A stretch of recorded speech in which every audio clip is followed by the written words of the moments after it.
Okay, good morning everyone. Today we'll be starting with the chapter flower. So in this chapter we'll be studying about the different types of flowers and different parts of the flowers.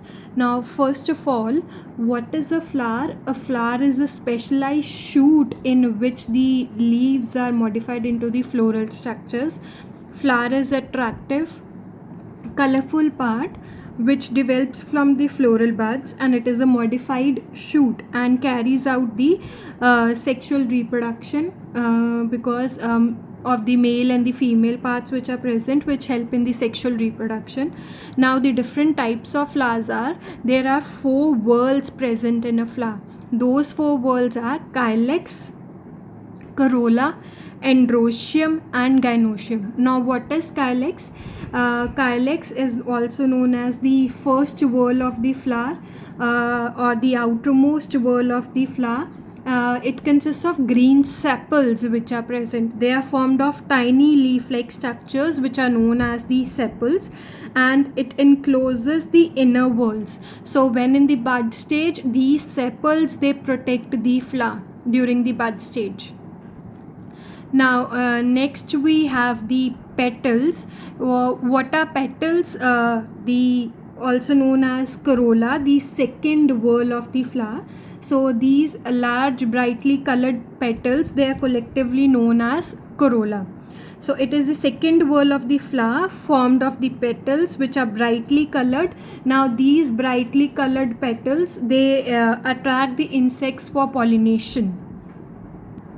Next is the third whorl of the flower, which is known as androecium, and it is the male reproductive whorl.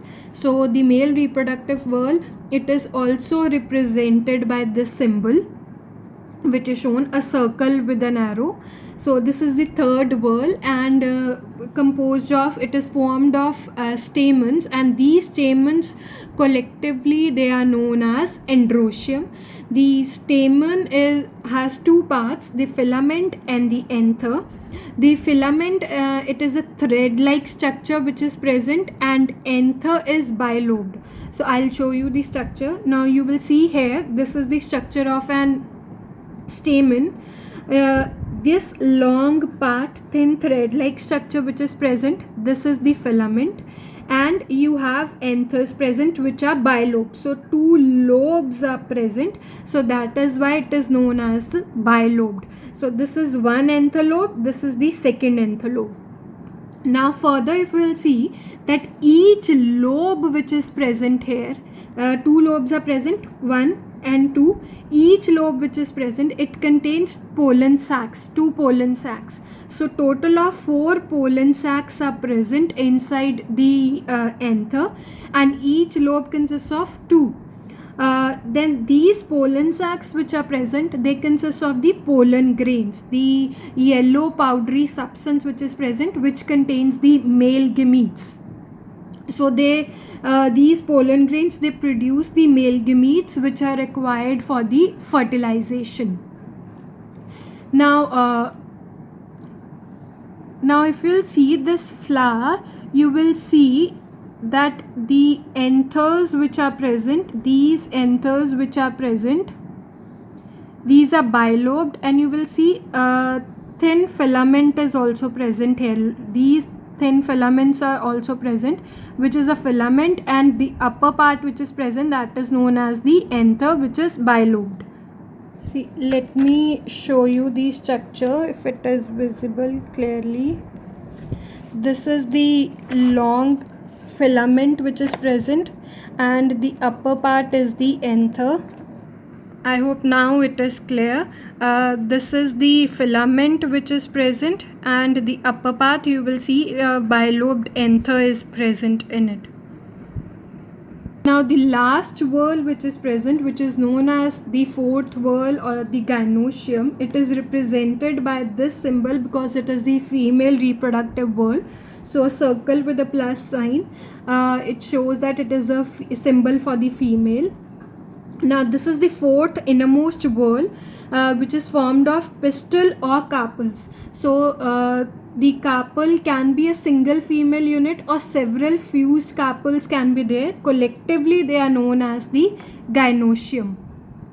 This pistil which is present, it is divided into three parts. You have the ovary, style and the stigma. Stigma is the swollen knob like tip which is present and it is sticky. So the sticky part will help to trap the pollen grains. So this part, if you'll see, this sticky part is known as the stigma. Now next you have the style, long thread like, and the pollen tube grows through it. So this part is known as the style. It is a long thread like structure, and when the pollen grains fall on the stigma, they will lead to the formation of the pollen tube inside the style, which will then lead to the ovary. Next we have the ovary, which is the swollen base, which consists of ovules, and these ovules, they contain the female gametes or the eggs. So this is your ovary. This is the ovary, and inside the ovary you have the ovules present inside it, and the ovary which is present, when it will mature, it will grow into a fruit, and the ovules which are present, they will grow into seeds.